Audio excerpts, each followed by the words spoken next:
Blackstone Audio presents The Missile Next Door, The Minuteman in the American Heartland by Gretchen Heefner.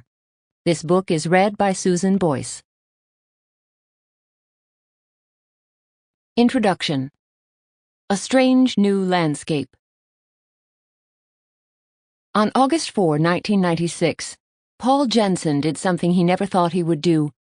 He blew up a piece of his ranch land, the same land that his grandfather had homesteaded nearly 100 years earlier. It was a clear, crisp morning when he pushed the button that set off a large underground explosion.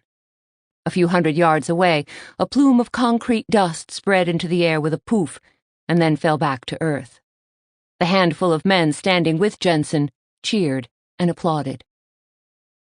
Technically, Jensen was not detonating anything on his land. More than 30 years earlier, his father had signed that particular plot over to the U.S. government in perpetuity for national defense. From 1963 to 1994, a Minuteman intercontinental ballistic missile, ICBM, was implanted there, buried some 3 stories below ground in a silo, a concrete shell hardened to protect it from a potential nuclear attack. The small plot of land required for the missile, just 2 acres, was protected from the world with an 8-foot-tall chain-link fence. Inside the fence, the land was barely distinguishable from the surrounding plains. A few antennas, level ground, and a concrete silo lid were the only markers of Armageddon. If the Soviets wanted to pick a fight, something this missile was supposed to ensure they did not do, they would have something coming to them. Actually, they would have a lot coming to them. Between 1961 and 1967, the U.S. Air Force buried 1,000 Minutemen missiles across tens of thousands of square miles of the Great Plains.